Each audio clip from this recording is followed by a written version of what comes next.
You sometimes don't realize through your message, right? Through the way you go about accomplishing your missions in business and life, the impact you make on other people. And that's how come it's so important to be clear on being on purpose. Your values, if you're aligned with your values, you will naturally make an impact.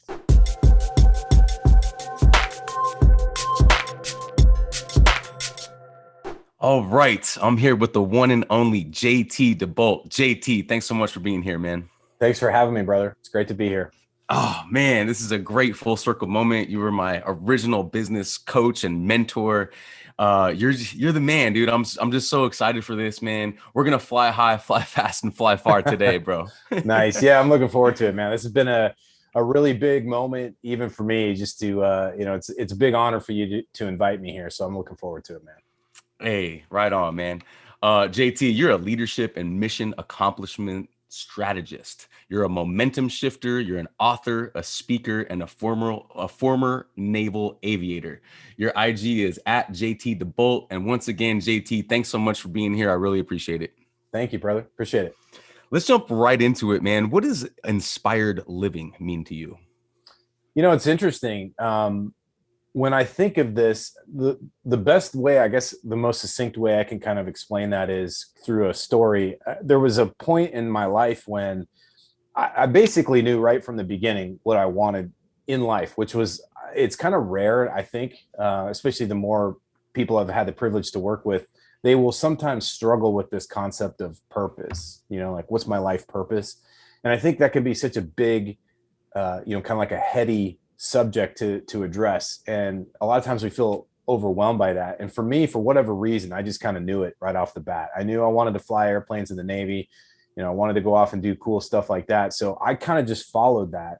And granted, it wasn't, like all the dominoes didn't line up. They didn't all fall the way they're supposed to fall. I had to kind of, you have to work through a lot of that stuff. But to me, what inspired living a life, inspired life, lifestyle, and inspired life in general is where you are literally in pursuit of things with purpose. Even if it's not your life purpose, it's where you're pursuing things that you feel great about.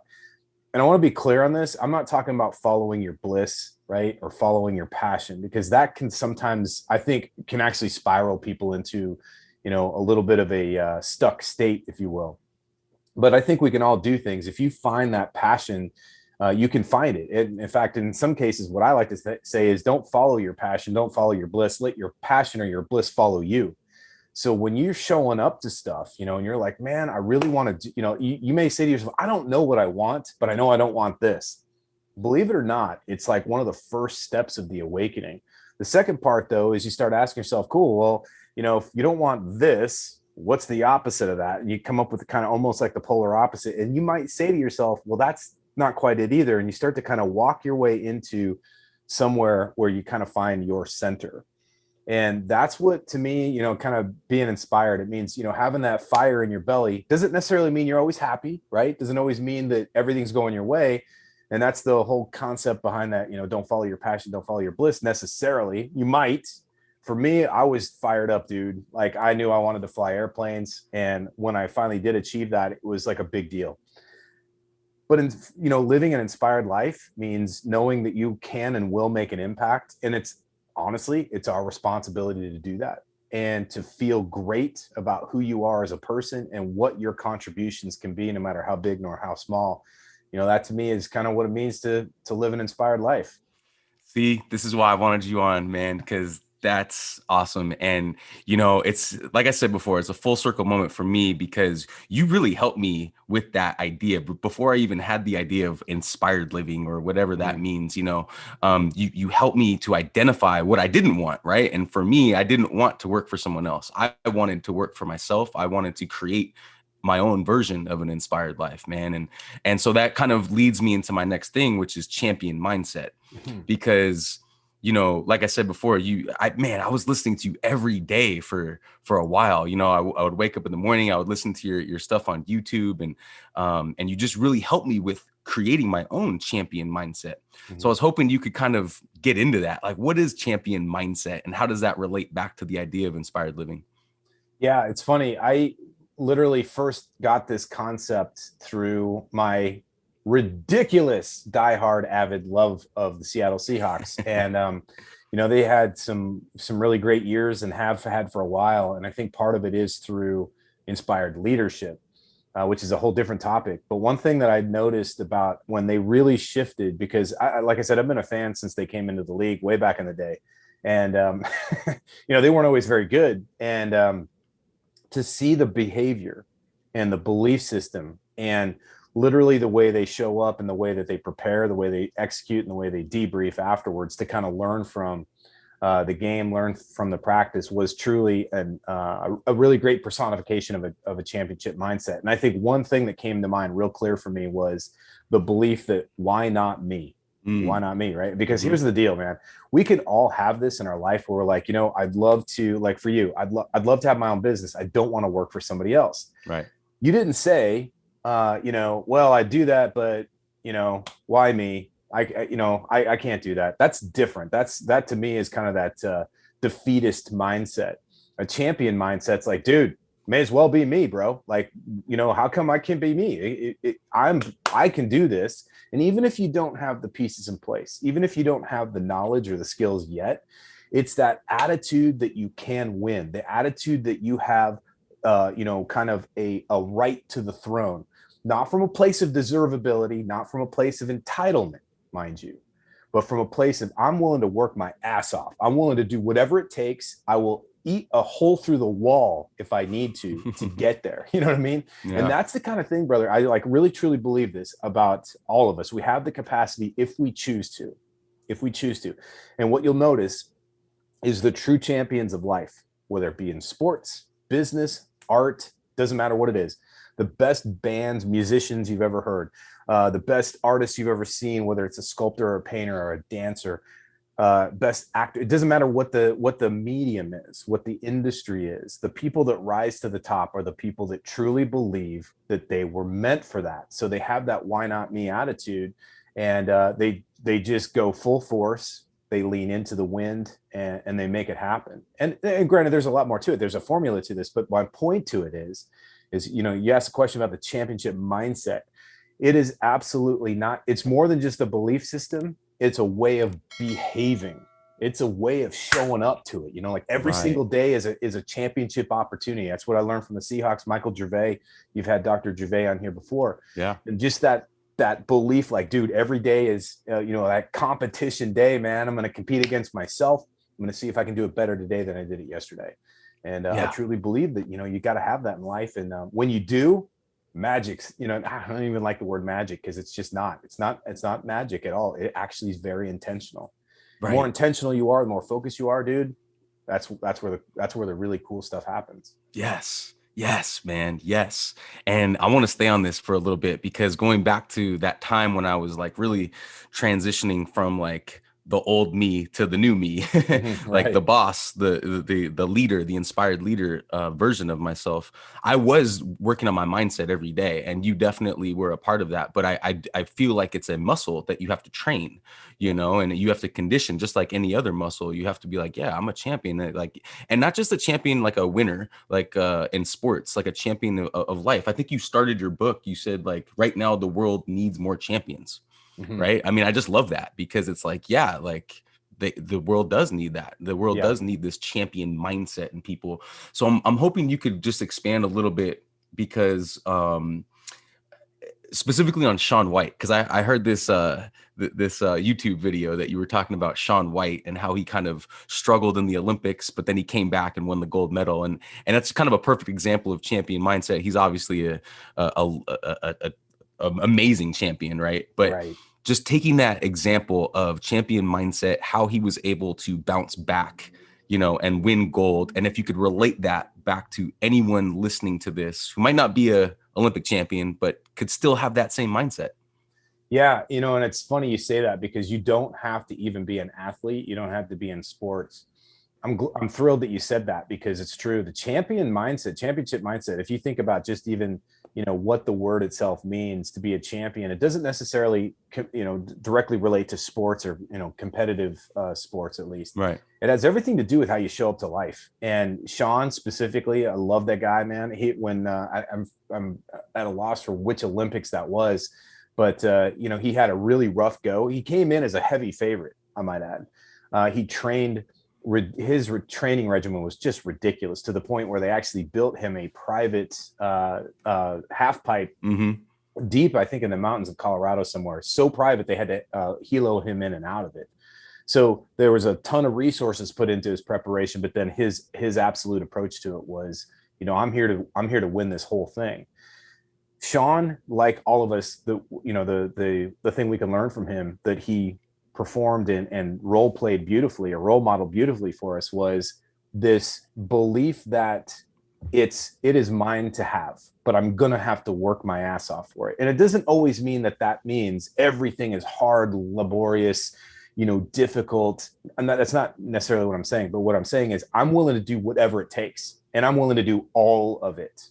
I don't care. Yeah. You throw it at me, I will freaking gobble it up. Put it on my plate, dude. Give me a fork and we're after it. Yes. And that's kind of what he did. So he gets to the Olympics, man, and he's very well prepared, heavy favorite, and he kind of gets himself behind the curve with his scores. And I can't remember specifically. I think he had a really bad fall that almost looked like, man, this might be the end of the Olympics for him. So there was a lot of doubt behind it. But he came out on that next run, and the one that ultimately I think led to the gold medal. And you could tell that there was total focus, a little bit of pissed off, a little bit of a chip on the shoulder, but 100% reliance and belief that what he'd put forth was going to propel him. So he put the work in. That's the key to it. He was very laser focused. He stuck to his plan and he executed. And he kind of just allowed the rest to take care of itself. Honestly, bro, like that to me is what it takes to be very successful in anything, whether you're building a business, building a strong relationship, building a family. If you're building a community, maybe you're somebody who's, involved in that. Regardless of whether you're an Olympic athlete or you are a champion of business and life, it doesn't matter. And as soon as we, sort of accept the fact that we are in a leadership capacity on some point, that's where if you take that attitude, like I'm going to prepare, I'm going to execute, I'm going to stay focused, and I'm going to let the chips fall where they may. And if the chips don't fall where I want them to, then we're going to scrape them up, stack them up, and do it again, man. We're going to do it, and we're going to do it, and we're going to do it until, and that's that attitude of, like, I'll do it until is absolutely part of that. And I definitely saw that in Shaun White in those Olympics for sure. Yeah, no, I love that story. And it kind of makes me think of the idea of responding versus reacting, because he responded. And you talk about this in your book, Flight Plan to Success, which we'll continue to talk about, because it's a great book for any entrepreneur, any athlete, anyone who wants to be, associate with the idea of inspired living, right? But talk a little bit about responding versus reacting, because I just think it fits so good in this spot of this discussion.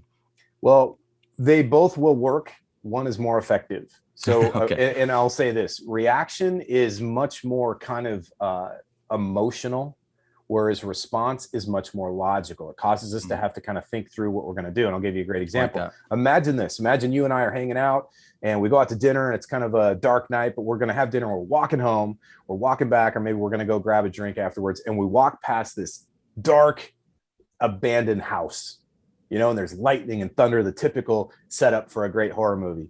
And you go, hey, JT, let's go in the house. And I'm like, all right, man, let's go. So we go in there, pitch black, no electricity. It's spooky as hell. And then all of a sudden, out of the darkness, something grabs your shoulder.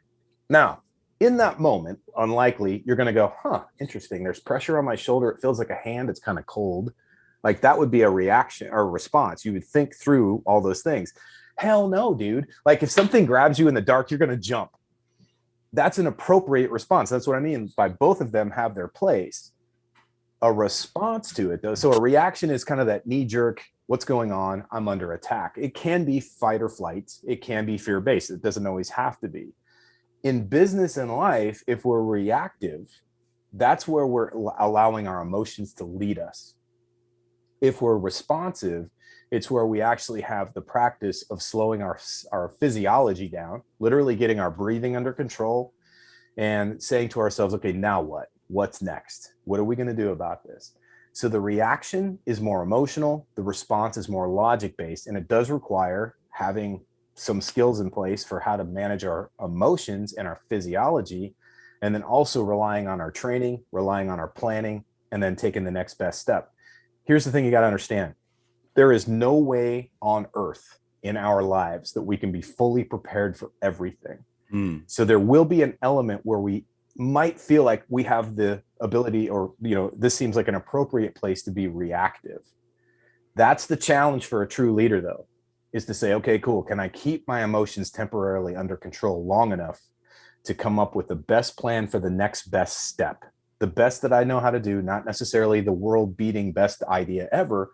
The question is, how can I be as effective as possible in this moment of crunch, in this moment of chaos, in this moment of pressure, and respond as opposed to react? Response, again, is about thinking logically, slowing things down, being much more in our own personal power so that we can influence the situation.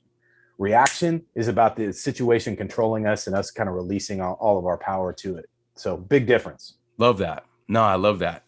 Man, so this whole project, JT, it kind of started as like a way to hopefully inspire the youth athlete. It's kind of transformed now into also entrepreneurs and coaches and anyone in leadership, because this is all mindset training, right? This is all champion mindset training.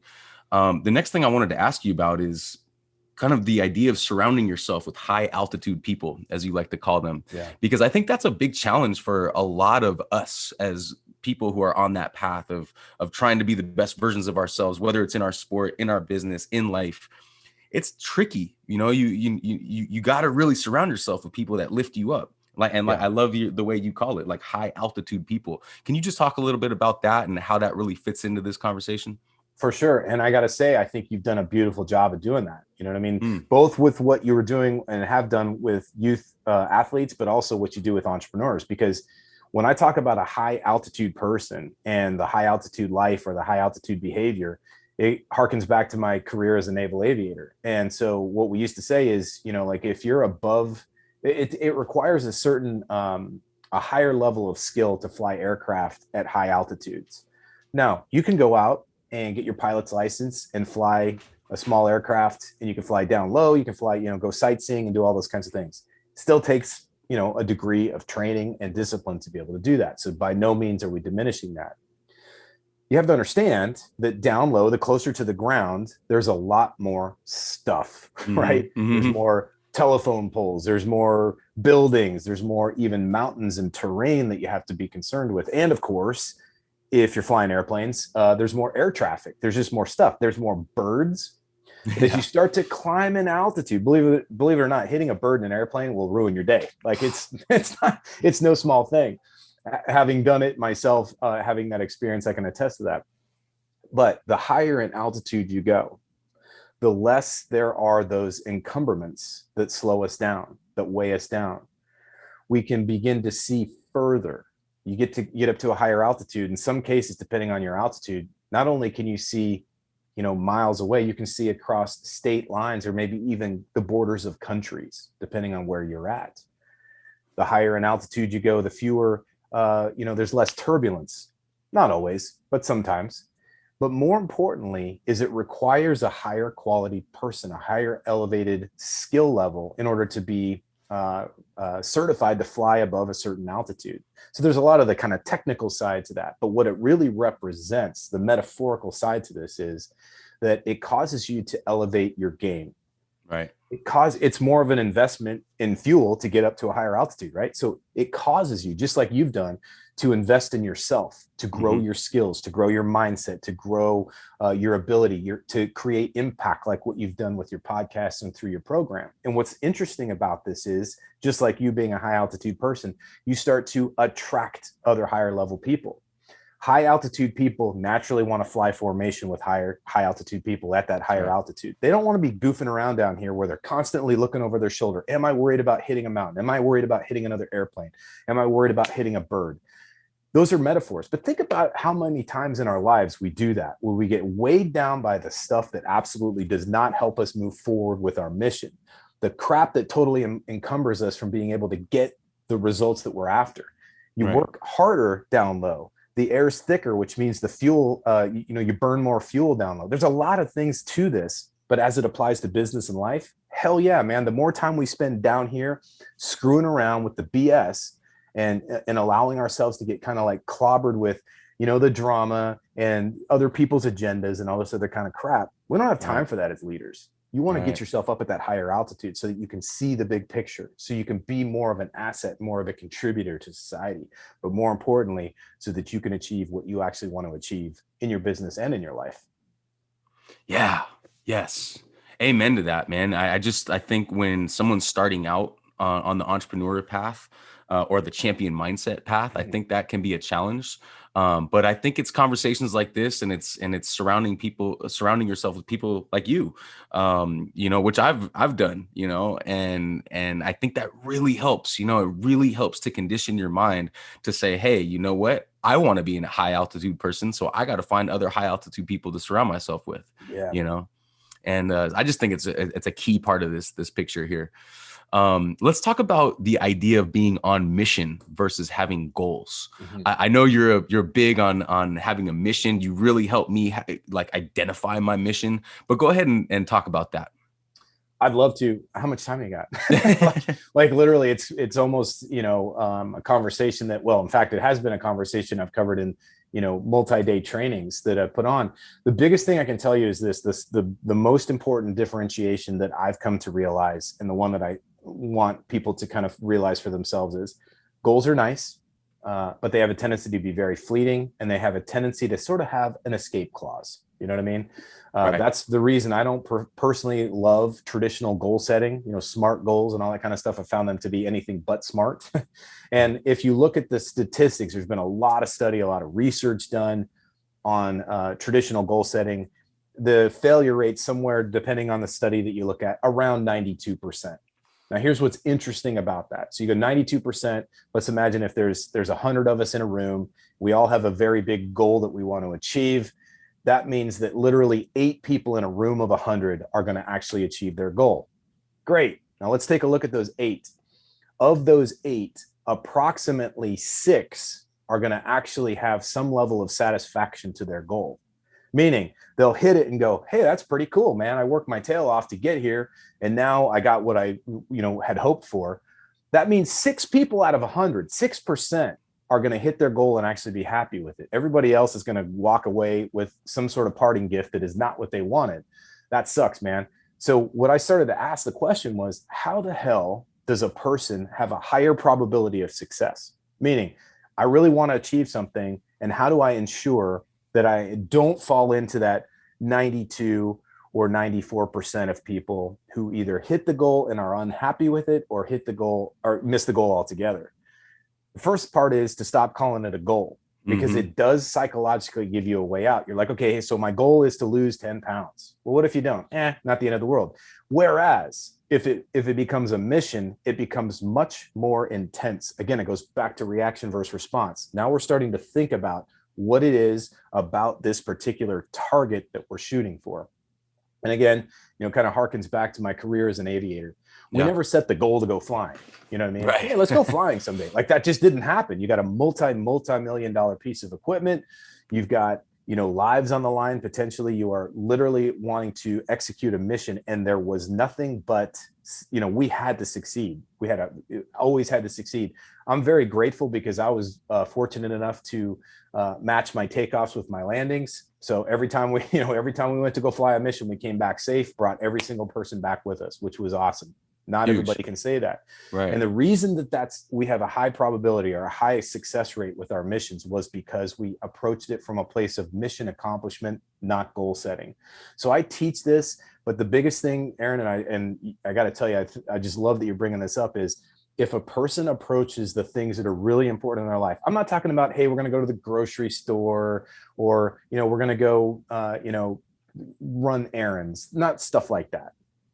Maybe, but not necessarily. But if it's something super important to you, whether it's setting a date and, taking your family on a family vacation, or launching a business like you did, or writing a book, or, getting out of debt, doesn't matter what the thing is. Instead of saying, yeah, someday, you got to realize someday may as well reverse or take the word someday out and say never. Right. Hey, someday I'm going to launch a business. Take the word someday out and put the word never in and see how that feels. Just check in on yourself. I'm never going to launch a business. That'll tell you whether or not what you're talking about is a goal or a mission. Because if you're like, oh, okay, it's not that bad, then it's a goal. But if you say to yourself, someday I'm going to launch my business, and then you take the word someday out and put never, I'm never going to launch my business. If that makes you sick to your stomach, if that pisses you off, if that fires you up, then that is now in the category of a mission. Now it gets exciting, dude, because that's when we start building the flight plan. We actually start building the structure and the strategy that will ensure or at least elevate your probability of success. And if you don't succeed, it gives you an even higher probability of getting back on the mission and accomplishing it the second or third time. Not everything happens on our first go. So that's the other part about it is if it's a mission, it is a must. If it's a goal, it's kind of one of those things. Right. Yeah. Even that word mission just carries a lot of weight. Right. Yeah, and it just feels, really and it just feels good to like be on mission. Right. If you're not on mission in life, it's like, okay, you're just kind of floating around, maybe like you said, trying to wait for the next goal. Right. Yeah. That's cool. But mission, wow. That's like, okay, I know what I'm doing. And it reminds me, you wrote something in your book, like, I think you said you are the pilot of your dream. And I love that, because being on mission really relates to having a dream. Talk about that. Talk about having a dream, because, part of being an entrepreneur or even a champion is having this vision first before you do the work, before you make the plan. You kind of have to have the vision. And I like the word dream. Dream is like, it's dreamy. It's like, man, like, I wonder what it would be like to have that, talk about how the dream and having, and like you said, being, you are the pilot of your dream, how that relates to creating your mission. Right. Well, it's interesting you say that, because in the beginning stages of anything that's important to a person, before it, in order for it to actually transform from a goal into a mission, there has to be that sense of dream, right? And so the way I like to kind of think of it this way is, in order for it to get solid and to become something that is attainable for you, not meaning attainable, but like where it becomes a must for you, it actually becomes a mission. It does start off with that, what's possible for me? Yeah. What's possible? And then again, back to the question, why not me? Yeah. You might say, hey, it's possible for Aaron to build a business. Look at what he did, man. It's possible for him, not just any business, but a business he truly loves. It's possible for him. What about me? No, we had to then go, okay, well, cool. So now we're dreaming about this thing. Let's start really thinking about this. Why not me, man? I could dream just as much as he can. And I've got a heart and soul. I've got a fire in my gut. I'm getting some of this. I'm going to go do this. So there's a part of that is, like where it goes from being just a dream to something where we start to see the solidification of it.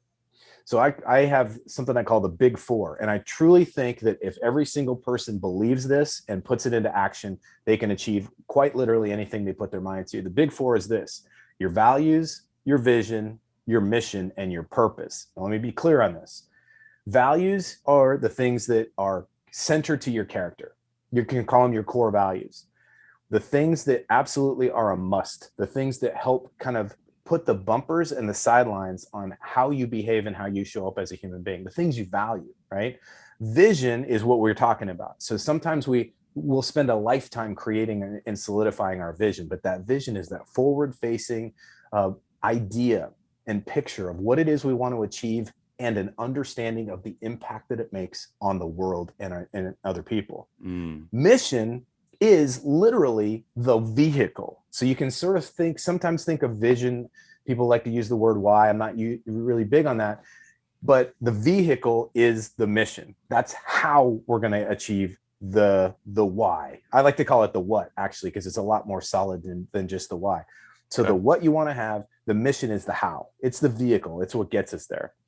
And when I say purpose, it's not necessarily your life's purpose. It can be. It absolutely can be. But what I'm really talking about is pursuing the how it's the how you do the how, meaning it's the purpose behind how you show up to it, right? So if I said to you, my vision is to create a world where there are more inspired leaders. I want to create more inspired leaders out there. Great. Awesome vision, JT. How are you going to do it? Well, my mission is to build a program in which entrepreneurs and executives and leaders have an outlet to speak, be heard, and to learn and to educate and get strong and develop skills. And so I'm going to build this coaching business. I'm going to build this program. I'm going to build these products. That's the mission. And then the purpose is exactly how I show up to that. If I'm driven by purpose, I'm not going to go, hey guys, welcome to this interview. It's awesome to be with you. No, man, I'm fired up, brother, because I see this as a huge gift. Like, you've given me this opportunity to be on your platform, to show up and kind of break bread, if you will, and have this community where you and I are talking about what, inspires us, and hopefully it fires somebody else up, dude. Just think about this. A year from now, 5 years from now, somebody might trip across this interview or other interviews you've done on your podcast, and it might be the thing that lights them up. They then start a business. They start a business that hires 2 people. One of those people needed to get out of a job that was corrosive to their core. Another person had to have the job so they could feed their kids. Just that alone, because of a conversation you had a year, 2, 3, 4 years ago. That's what I'm talking about. And so if you approach things on purpose, with intention, those big 4: values, vision, mission, and purpose, dude, they're literally the pillars for what I've found to be not just success, which I think is a word that sometimes gets bastardized, but that inspired life that we've been talking about. And so really, when you're talking about accomplishing a mission, dude, it means I'm going to get this thing done no matter what. Here's the cautionary tale. At some point, the mission comes to an end. Mm-hmm. They always do. They're finite. The vision is what you're going to probably spend the rest of your life pursuing. There might come a time where you realize the vision and you're sitting back and you're like, holy shit, dude, I have built something pretty magic here. Now what? Right? Yeah. Then you can start to rewrite a new vision, but pretty much it's going to be consistent throughout the entire thread of your life. The mission can change week to week, month to month, year to year. It might take you 5 years to accomplish the mission. It might take you 5 weeks. Who knows? The point is that you got to be ready for that next one. So you keep that thing going and keep the mission, keep your story, keep your spirit freaking moving forward, keep that impact coming. Yeah, man. Yes. You just mentioned success. I've been asking all of my guests what success means to them. In your book, you talk about GPS and the way you relate it to the GPS of an airplane or a car. But you talk about it as goal, purpose, and strategy. Can you talk about that a little bit and get into that? Absolutely. So again, and I'm thrilled that we're talking about goals here, because it's a little bit different than mission. A goal can be very effective. You can use it, almost think of it like the rungs on a ladder. The mission in of itself is to get to the top of the ladder. So sometimes we need those goals, those rungs, to help us kind of accomplish the mission. Right. But when I talk about success, I say it's a recipe for success, regardless of what it is that you are shooting for. Everybody's version and definition of success is different, by the way. You and I have a difference, probably pretty closely aligned. Mm-hmm. So it doesn't necessarily matter what a person's definition for success is. The question is how. How do they go about it? And what I've found through the work I've done with folks, and also what I use in my own life, is number one, you got to get clear on how we're going to, like, those little steps. So you set these goals, and like, by the end of the week, by the end of the month, by the end of the year, I'm going to hit these things. Now, again, not to contradict myself, before when I said, hey, goals can be very less effective than a mission. They can be, but they can also support the mission.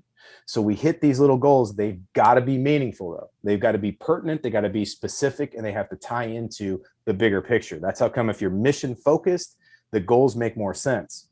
Second is the purpose.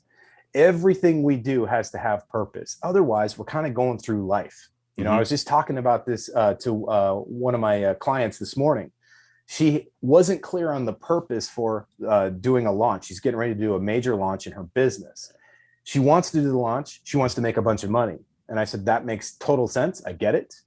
However, what is it you really are trying to do? And I asked her this question. I'm like, what do you want? Crickets. She looked at me like I had asked her, the equation, like what's the, square root of 9,256. She just literally kind of looked at me and she's like, what do you mean? I'm like, what do you want? What do you want? Now think about that. How often do people ask you that question and truly mean it? Not from a place like, what do you want? I'm saying, what is it you want? Yeah, like never. Right? Right. Nobody ever asks that question. A Yeah. great coach, a great mentor will ask those questions. You can ask them of yourself. You can ask them of your clients. You can ask them of the people that you love and care about. So what is it you want? I And like that. listen, I encourage all of us to do this. Forget New Year's resolutions. Please stop doing that. It's ridiculous, right? Don't even get me started, Aaron. Like, get me all wound up, man. But literally once a year, once a quarter, ask yourself the question, what is it I want? And the question then becomes, am I getting after it? Am I actually doing that? And that's when we talk about purpose. So the goal is, hey, man, I want to hit this, this, and this. Maybe it's an income goal. Maybe it's a fitness goal. Maybe it's a relationship goal. I want to do a date night with my wife every single Friday or every other Friday. If you've got something you can track, that's a goal. Purpose. Are you showing up to it intentionally? Or are you going through the motions? And then, of course, structure or strategy is literally the way that you stay on the path and also create refinements to the steps that you're taking so that you increase the probability of accomplishing the mission and therefore getting the success you want. If you've got all those three things in place, you can't help but look back and help it define your version of success. Love that. I really, really resonate with that. And especially the idea of asking what you want and speaking what you want, right? Like there's a power in telling someone else what you want and what you're going to do, just speaking it out like that. I've learned that over the years because, I didn't always do that. A lot of that stuff I kept inside, but right now I'm working on finishing my book and I'm talking about that. I'm telling people I'm finishing it, and so I really, to me, the idea of success is being so dang sure about what you're doing, right? Yeah. Like, and that leads me to my next thing, which is about clarity, Yeah. right? And getting clarity on your message and your contribution, right? Your contribution. I think the idea of message, I'd like you to talk about that a little bit because, when I first started this journey, I didn't know my message. But I knew I had something in there, JT. I knew I had some unique message, but I didn't quite know what it was, and it took me a while to get clear on it. And now I am clear on it. My message is, live an inspired life, be inspired, stay inspired, do things that inspire you, surround yourself with people that inspire. Like inspiration to me, I know it's kind of a woo-woo term now because a lot of people are using it, but in spirit, like that to me is like you are lined up with your true spirit. So doing things and going places and living a life that fires you up, that aligns you with your spirit, I think is the way, right? And it's a practice. I'm no guru at this, but I'm so curious about it because it fires me up. It inspires me to even talk about stuff like this. So my message, mostly to youth athletes, but now to everyone, is find that for yourself. Find that for yourself and create projects and create. We are not here to consume. We are here to create. Yes.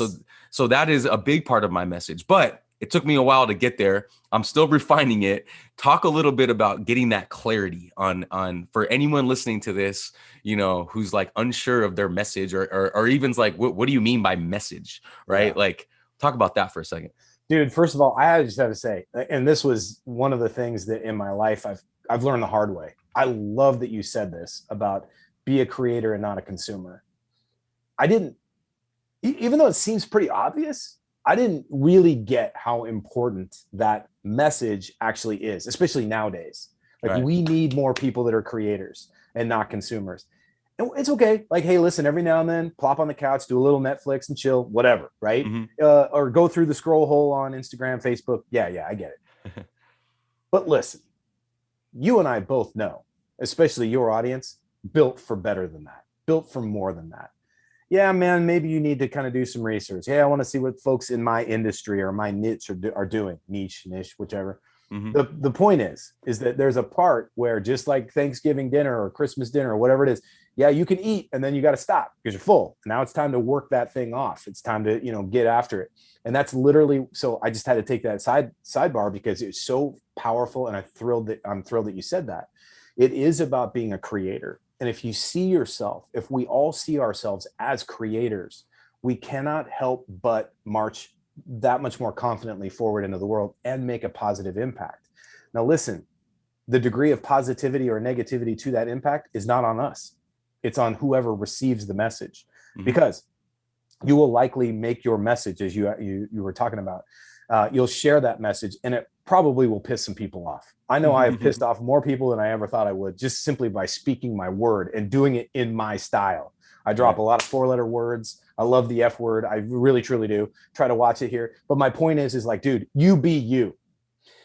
When you do it in your fashion, when you do it in your way, that's where the real impact is made, because you will have those folks that absolutely hear you, right? They go, man, your message resonated with me. I don't care if your message is everybody should, dance in the sun, or everybody should get into some sort of whatever business, vertical that might be. It doesn't matter. Whatever your thing is, if you truly love that, if you believe in it, even if it's not a quote passion or bliss, if you're like, but dude, this is what fires me up. When I saw you get fired up, dude, that's what it's all about right there. Yeah.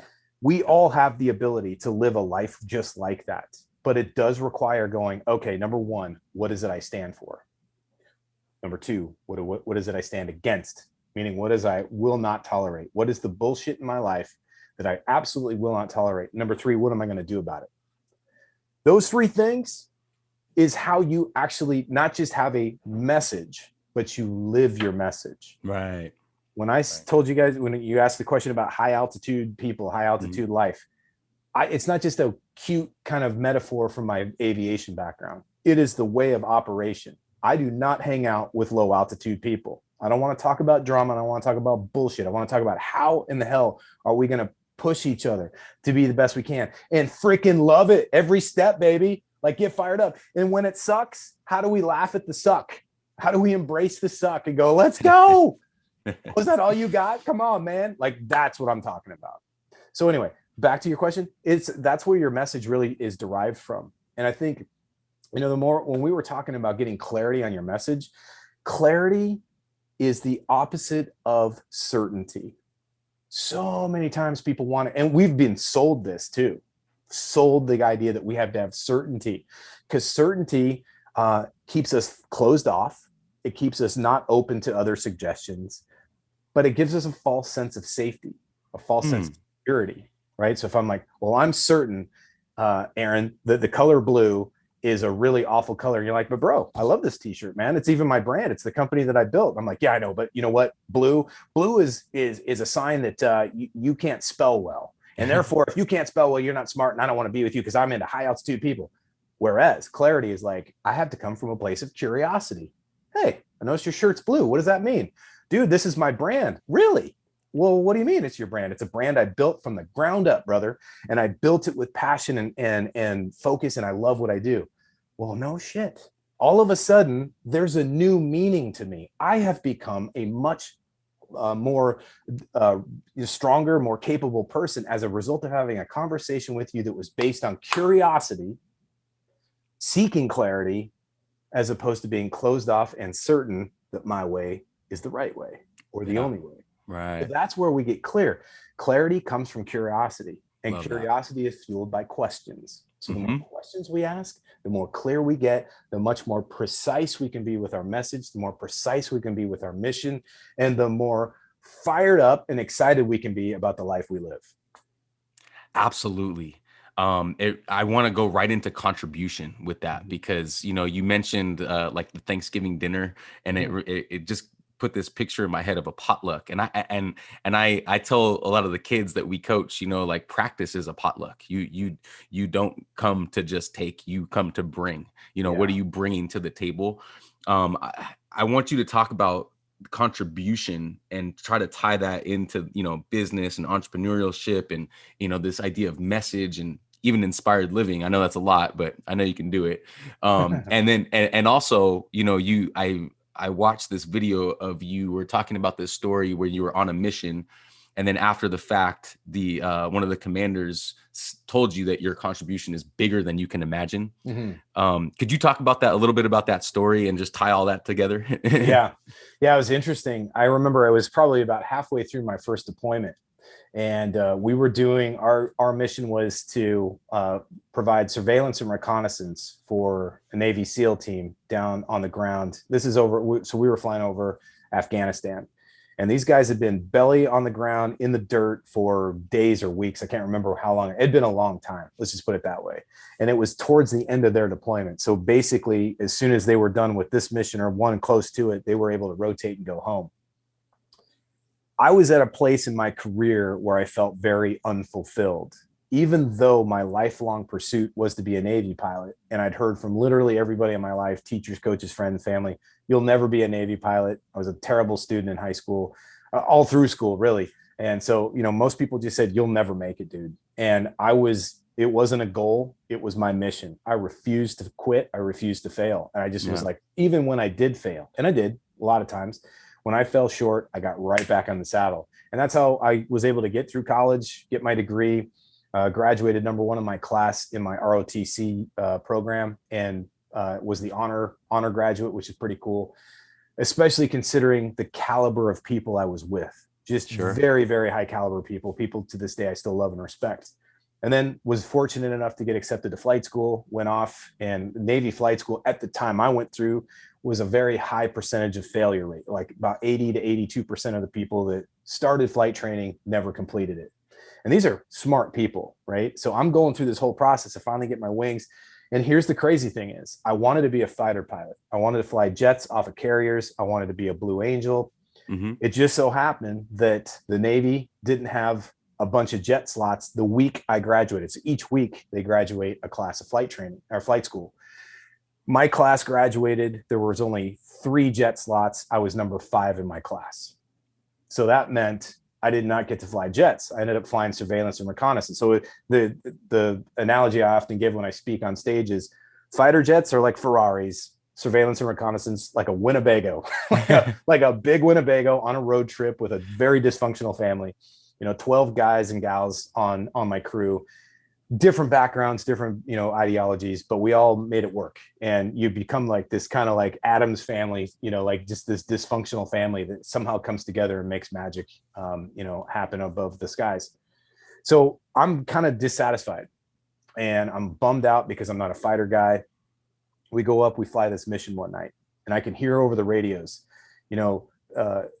ground troops under attack, ground troops getting fired upon, and the fighter guys coming in and swooping down and laying heat on the bad guys. And I'm like, man, I missed it. Should have been there. We're basically flying circles around a target where this SEAL team was embedded.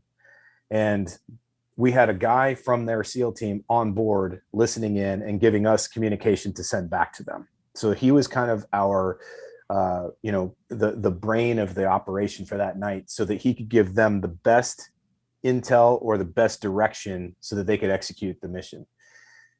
Long and short of it is the flight is very long. It's a 14-hour flight. We end up getting the mission accomplished. The SEALs do what they came to do. They get the bad guys, they extract, they get home safely. We fly home. And it's a long flight home. And I'm up in the front seat with the other guy. We land the airplane just as the sun's coming up. And everybody gets off the plane. And I'm strapping on. I'm tired, man. And I'm pulling all the gear off. And I get up to get out of the airplane. And in the back, right by the back door, there's this Navy SEAL. He's just standing there. I don't know if you've ever been around Navy SEALs, man. They're pretty impressive human beings. But this particular guy he's a little intimidating. And I don't get intimidated. But I was like, holy shit, what's going on here, man? What's up? I'm the last one on the plane. So clearly he has something he wants to say to me. And he goes, hey, I just want to say thank you very much for you guys, your professionalism, your execution. It was great. You made a huge impact tonight. Those guys are home, or you get to go home safe to their wife and kids as a result of the work you did tonight. And then he just like hit me on the shoulder, walked off the plane. I never saw him again. I stood there for what felt like it was probably like 2 minutes or 30 seconds, but I was like, did he just say we just made an impact? Like, was that a compliment? It's kind of one of those things like, I wasn't looking for a compliment by any stretch, but it felt amazing to know that even though I felt like all I was doing was burning holes in the sky, we had as a team made an impact larger than I could see because of my own self-interest or my insecurities or any of that kind of stuff. And the reason I share that story is because we all as leaders do this on a continual basis. Right. You sometimes don't realize through your message right? Through the way you go about accomplishing your missions in business and life, the impact you make on other people. And that's how come it's so important to be clear on being on purpose. Your values, if you're aligned with your values, you will naturally make an impact. You can't help but do it. In fact, if you're aligned with your values, you'll be that much more on purpose because you'll be aligned with the thing that, you know, makes you tick.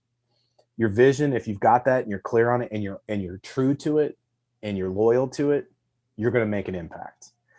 If you have a mission and you're really dedicated to that, and of course, if you're purpose based, that's the stuff that happens. And that story, when I tell that story, is like, that is literally what came to light for me. I realized that because I had pursued my career to that point, even though it wasn't necessarily the specific outcome I was looking for. Hey, I wanted to fly fighter jets. I wanted to be just like in the movies. Now I'm just this humble guy flying surveillance and reconnaissance. What good am I making? Hey, man, it made a huge impact, not just on that SEAL commander who gave me that like kind of vote of confidence at the end, but it made an impact on the guys that were on the ground. And we all have that. Man, thank you so much for sharing that. And I really think it's relatable specifically to entrepreneurs, but coaches too, anyone in leadership. Yeah. You know, we do our work and sometimes we don't hear that praise, you know, Yeah. and we question ourselves a lot. We're like, man, you know, am I really doing what I'm supposed to be doing? Or am I doing what am I following my mission? You know, and like when we hear it though, it does solidify that place in us, which is like, yeah, you are, bro. You're doing it, you know? And so it's great. I shout out to that commander. Do you remember his name? I don't. And you know what? Even if I did, I probably couldn't say his name because Okay. he's likely still active duty. But what I will say is, because you said it, it's, you know, when you talk about, you know, coaches or people who are in a position of leadership is sometimes very thankless. Right. Entrepreneurship is sometimes very disheartening. Right. Especially in the beginning, Right. or it doesn't even have to be the beginning. I'm just saying this to anybody who's out there right now thinking about this. And they're like, dude, what am I doing? Right. You know, does this even matter? Is it worth it? The answer is absolutely, it's worth it. Right. Absolutely. I know it sucks. And right now it might suck, right? You may have just come through a time where it sucks, or maybe you're about to head into one. You don't even know this. Remember what we're saying, what Aaron and I are saying to you right now. And that is this: listen, you matter. What you do matters. It doesn't matter if you see it yet. Someday you will, but someday somebody's going to write you a letter. Someday somebody's going to send you an email. Someday somebody's going to come up to you and go, oh my God, I finally got a chance to see you in person. I can't tell you what an impact you made, or what an impact you made on my son and my daughter, my husband, my wife, somebody that's not necessarily them. Totally. Just know that even if they don't say that, here's the cool part. You don't need to be told by somebody. It feels amazing when you do. But just because you don't hear it doesn't mean you are not making that impact. You matter. If you're in a position of leadership, damn it, you are making an impact. Do what you got to do to stay on that path. And just remember, it does matter to people, even if they don't say it. Yeah, no, absolutely. Let's jump into entrepreneurship, because that's kind of how we connected, quite honestly. Yeah. And I just wanted to know, is entrepreneurship for everyone? That's a good question. I personally don't believe it is. Just as I would say, I don't necessarily think, you know, playing the cello is for everybody. Not everybody's going to be Yo-Yo Ma, right? Even if you, I could say, you know, like, and we could all probably think of examples of that. For some people, entrepreneurship is just what feels right, and for other people, it's not. They have zero interest in that. So I would say, because entrepreneurship is so dynamic, because it is so challenging, because it can be so frustrating and so rewarding in the same moment, I don't really truly believe it's for everybody. And the reason I say that is because when it's difficult, a true entrepreneur embraces it. They might still complain, they might hate it in the moment, but they just can't let go, right? When it's amazing, they don't allow it to go so far to their head that it becomes a cruise control moment. I finally won. I finally made the sale. I finally did this. I finally did that. They don't go and sit on the couch and go, yeah, baby, look at me, right? They literally go, what's next? Absolutely. But they appreciate it. Do you know what I mean? Right. So right, I guess, right. Aaron, like, for me to be truly, like, to speak from the heart, I just don't see entrepreneurship being for everybody. Okay. That said, It's very easy for people to delude themselves into saying, yeah, I failed, or this didn't work out, therefore it probably isn't for me. That's the question when a person comes to me with that, where I go, okay, are we done whining about this? Are we ready to grow up and actually see this? And let's explore and see if that's very true for you. That's where you have to literally look back and go, what have I done that's been effective? Look back and go, what worked about this? Well, I got my website done. Okay, great. Did you have it before? No, I did not. Okay, awesome. I got my brand launched. Did you have that before? Nope. Okay, great. We're starting to create a list of wins. Next, what didn't work? Oh shit, well, let me just tell you all about that. And then the people will get really energetic behind that. Yeah, this is what didn't work. And they'll start talking about all their failures. But the question I would ask is, what are the real big doozies? What were the real big setbacks? You can always find the gold in that, because the next question is, what is it you learned and how are you going to pivot? Sure. You are a better human being as a direct result of getting your ass kicked, more so than the person that climbed straight up to the summit of Mount Everest and never even stubbed their toe. I want to talk to the person who got their ass kicked, got up, and kept going. And entrepreneurship, generally speaking, is just that. So when somebody goes, yeah, maybe I'm not cut out for it, my question is that true? Is that in fact true? Because if you say, yeah, it's not for me, I don't want to do this anymore, great, throw in the towel. See ya. There's somebody, 9,000 people standing behind you that want the same position that you're trying to build for yourself. Usually we're frustrated and we just are exhausted. We just need a second, a hot minute to shake it off and go, fuck it, right? Then the question is, what are we going to do next? And I find that the people who are really designed for entrepreneurship are the ones that have their moment where they throw a fit, or maybe they don't. Maybe it's very quiet. Take a deep breath, look at the action plan, the business plan, and go, all right, let's do it again. Right. They might say, okay, one more time, even though they know in their mind it's not one more time, but it's this time.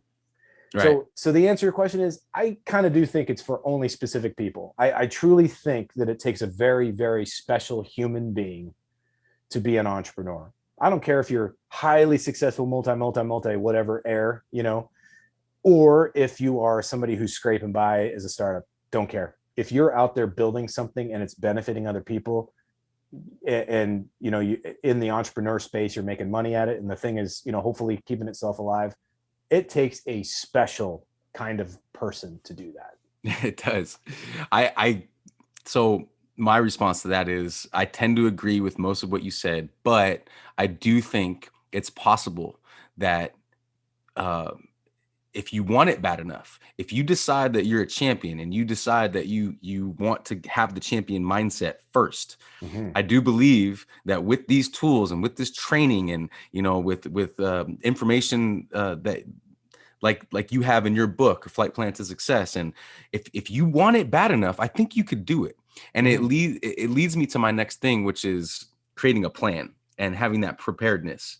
And, you were the first person I thought of when I was making my own plan for my business, West Coast Volleyball Club, because the plan is key, right? And I worked really hard on the plan. I actually created a business plan. I brought it to an investor and I got funding, right? And it was like this, it was this emotional moment, and I had tears down my face, and I was just like, man, like if you can create a plan and get real clear and specific on that plan, man, like the world will say yes to you, and that's what happened to me. And so I was hoping you could talk about that, because you, of all people, your brain works in steps. Like even when I hear you speak, you're like step 1, step 2, step 3, like, and all your lessons are like these steps, right? And you've helped train me to have that too. And I like that. I'm like, okay, step 1, step 2, that's training, right? So I think with that training, I think you could do it. And a lot of people need that training, I'm thinking of people in my life that could really use that training of that step, that plan, talk a little bit about preparedness and planning and relate it back to entrepreneurship. Sure. What's interesting too, is I just have to say that moment for you when you shared that with me was so amazing. I remember I was walking down a street in Bellevue, Washington. And I can't remember, I was in between a meeting and something else, but I was outside, and you said, hey, you have a second. And we talked about it and you shared that story with me. I literally remember right where I was standing when that happened. And it was, I know, dude, it was a serious like fist pump moment. It was such a cool victory for you. And I was really grateful that you shared that moment with me, because I know how hard you worked. I know how dedicated you had been and how diligent you were with the plan. Yeah. And that's literally, to the point of what this question's all about. Even though it seems like I go step 1, step 2, step 3, this is the important part for people to understand. When coming up with a plan, it's perfectly okay if those steps aren't lined up yet. Sure. This is key. So I teach a lot of this when I work with my clients is this. Let's talk about all the stuff that's got to happen. First and foremost, to the best of your knowledge, right? The flight plan to success methodology. What are all the steps that have to happen? And you're going to say, I don't know all the steps, and that's okay. But if you go, okay, I'm just going to brain dump this stuff on a piece of paper or a spreadsheet or whatever works for you, and you write it all out. I'd say this because I love to physically write, right? I just list all the stuff that I think I might need to do. I don't care if this is what it takes to get the website built. This is what it takes to open the doors. This is what it takes to acquire that piece of property. Whatever the thing is, you just, to the best of your knowledge today, you list out all the stuff that needs to get done.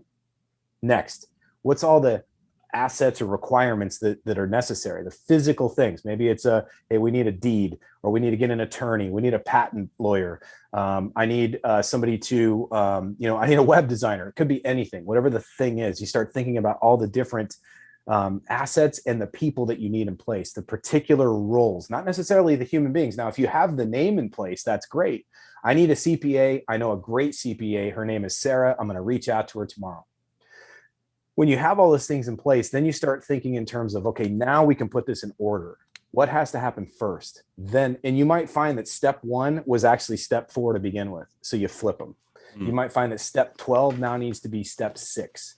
The point to it is, don't worry about time. Don't worry about sequence. Don't worry about being linear yet. Give yourself, your brain, your soul, your creative genius an opportunity to just be heard. Take it out of the closet. Let it see the sunlight. Let it scream to the mountains of how excited it is to be alive. And you just let all that information come out.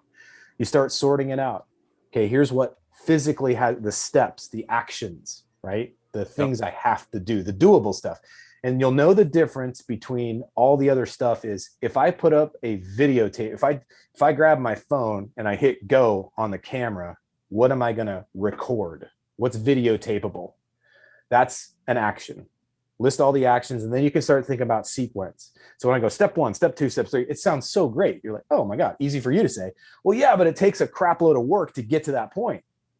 First, list all the crap that you think you got to do. Second, then you can put it in order. Then you look at the people, or you look at the assets, the actual physical pieces of equipment or the things that have to get built or acquired. I need a delivery truck if I'm going to have a pizza shop. Okay, great. List that and all the stuff you got to have. The point is that the more you kind of lay this stuff out, the less scrambling inside your brain, or I like to say stripping the gears in your brain, the less of that actually happens because you're doing the work now. And Aaron, you know this as well as anybody because you actually did it. It takes discipline to sit down and do that. Most people won't do it for themselves. So reach out for help. Ask somebody to help you with this stuff, And when you get clear on all of those different things, you get the clarity, the certainty starts to take a back seat. Well, this is going to be hard. I don't know if I can do this, blah, blah, blah. That's you're coming from a place of certainty. You're certain that it's not going to work out. Last time I did this, I got my ass kicked. Yeah, you're coming from certainty. Drop that bullshit. Let's talk about getting clarity. What is it you need? What is it you want? Oh my God, that feels great to ask the question. What is it I want? I really want to start this business, man. Okay, cool. What does it look like? I don't know. Well, I'll figure that out. Great. What is it you think you need then? Bang, bang, bang. What needs to get done? And then we can start dialing stuff in. And then we really get some traction behind it. You're a great example of this because you did all of that. And then you did the one most important thing. You picked up the phone, set an appointment, went in there, gave your best, presentation to this guy. And he's like, I'm in. Stroked you a check and the rest is history, right? Yeah. It seems easy. It's not. It's pretty simple. And in some cases, it can get complex. The question is, if it's complex, how can we simplify it? You start just kind of getting down to it. But really, that's what it comes down to. Yes. JT, we are going a little over our time, but I want to do the next section a little quicker if we can. Yeah. Before we get to that next section, I'm going to put you on the spot. And for every guest that comes on my show, I come up with a word or a phrase that kind of best describes them. So I'm going to say the phrase that I came up for you, and then you can tell me yours if you can. The one On the for spot you? here. No, I'm gonna no you for yourself. Oh, for myself. Yeah, for yourself. So Okay. I'm gonna. I was thinking a lot about you, and I was thinking about I didn't mention this before, but I even went to your live event in San Diego, and I just was thinking about all the stuff I've learned from you and reading your book. So I came up with the phrase of facilitator of self-belief, because you really made me or helped me believe in myself, believe in these things we're talking about, believe in my mission, believe in my clarity, believe in my messaging, believe in my own confidence that I could go into that meeting and get that check. So does that resonate with you? I love it, man. And coming from you, it means a lot.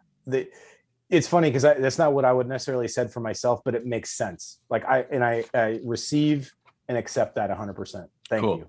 Cool. Yeah. Awesome. Well, could you come up with like a word that best describes yourself or a phrase? Doggedly determined leader.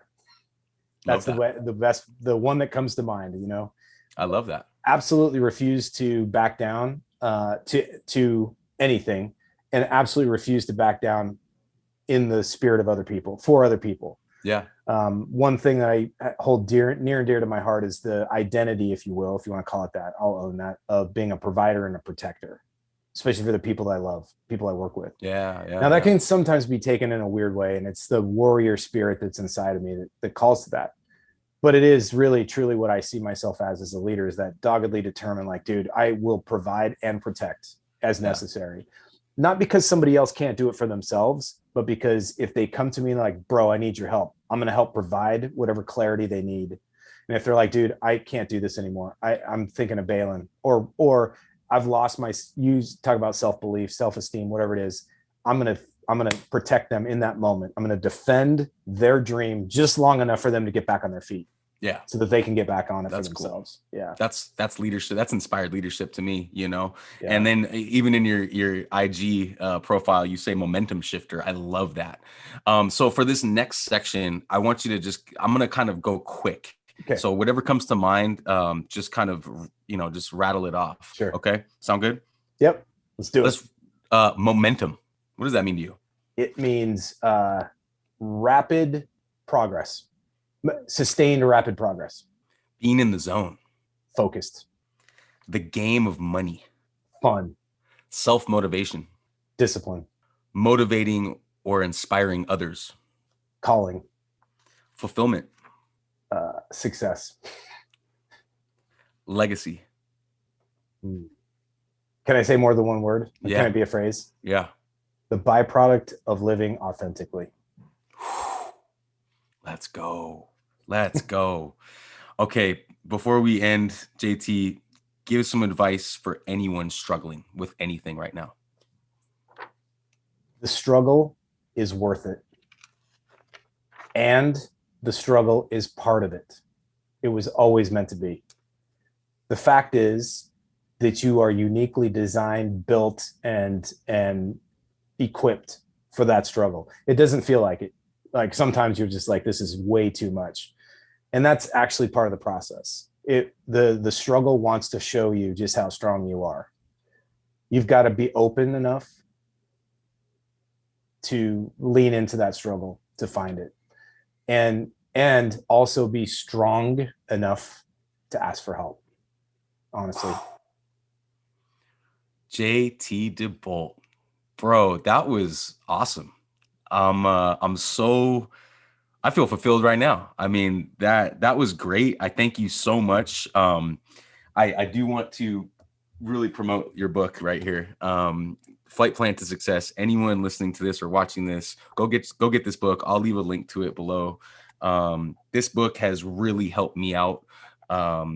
You have just been a light in my life, bro. And I'm just so glad that you came on to to my podcast and shared all your stuff with whoever's listening. So thank you so much. Just take a moment to promote anything you want, and yeah, go for it.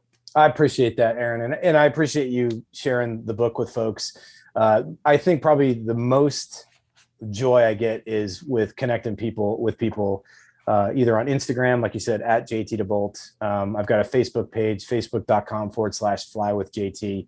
And it's the place where I kind of am most creative and put the newest stuff out. And then, as I bring out more stuff and more opportunities to work with people, I'll probably broadcast, or I will definitely broadcast it there. So yeah, thanks for that opportunity. I really appreciate it. And, you talk about being a light, bro, you are, it's very cool to see what you've done and what you continue to do. So keep that up, brother. And I'm proud of you. Thank you. Thank you so much. Don't go anywhere, but everyone listening, appreciate you guys. And we'll talk soon. Stay right there, JT. This episode is brought to you by DAF Global. If you're looking to start a podcast, or you have a podcast and you're looking for editing services, hit up my guys, Oliver and Garrett at DAF Global. They're awesome. They help me with this podcast, and they take care of all kinds of different services like editing and audio enhancement, and they're great to work with. They're also offering a 10% discount to all Within the Game listeners.